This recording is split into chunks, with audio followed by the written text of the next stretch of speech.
خیبر پختونخوا نے باقاعدہ بلدیاتی انتخابات کا اعلان کر دیا ہے، جو کہ 2 فیز میں کیے جائیں گے اور پہلے فیز میں الیکشن 15 دسمبر 2021 کی تاریخ کا اعلان کیا گیا ہے، جبکہ تحصیل چیئرمین کے لیے 25 مارچ 2022 کی تاریخ کا اعلان بھی کر دیا گیا ہے۔ خیبر پختونخوا کی گورنمنٹ نے local government election and rural development department کے تحت جاری ہونے والے نوٹیفیکیشن میں واضح طور پر کہا ہے کہ بلدیاتی انتخابات کا باقاعدہ انعقاد کیا جائے گا، اور اس کے لیے انہوں نے تمام تر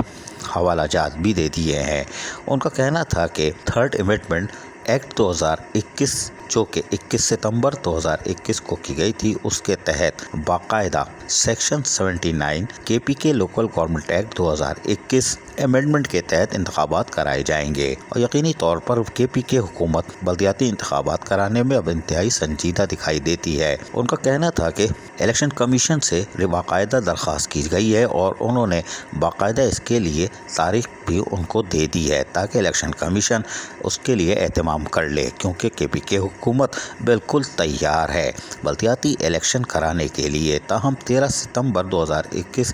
کا بھی حوالہ دے کے انہوں نے الیکشن کمیشن کو مخاطب کیا ہے۔ کے پی کے میں یقینی طور پر بلدیاتی انتخابات ہونے جا رہے ہیں، لیکن کیا الیکشن کمیشن اب ان کی اس درخواست کے اوپر غور کرے گا اور باقاعدہ ان کی طرف سے تیاریاں جہاں مکمل ہے، اور انہوں نے جو 15 دسمبر 2021 کی باقاعدہ تاریخ کا بھی عندیہ دے دیا ہے، وہیں تحصیل چیئرمین وغیرہ کے منتخب کرنے کے لیے 25 مارچ 2022 کی بھی ڈیٹ الیکشن کمیشن کو بتا دی ہے۔ تو اس بات کے قوی امکانات ہے کہ الیکشن کمیشن سے بھی جہاں درخواست کی گئی ہے کہ وہ الیکشن کے اہتمام کرے، تو یقینی طور پر الیکشن کمیشن بھی تیار ہوگا، اس لیے کہ الیکشن کمیشن پہلے بھی ڈیٹیں دیتے آ رہا ہے، یعنی وارننگ دیتا آ رہا ہے کہ بلدیاتی الیکشن کی تیاری کی جائے۔ اس حوالے سے الیکشن کمیشن نے شیڈول بھی جاری کیا تھا اور اپنی تیاری بھی مکمل کر رہا تھا۔ اب دیکھتے ہیں کہ کے پی کے میں الیکشن کیسے اور کب ہوتا ہے۔ عزیز عارف، KBS بلدیاتی نیوز۔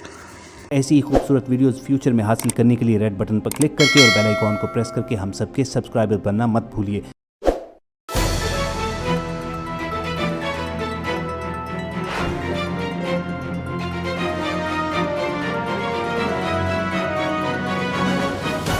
KBS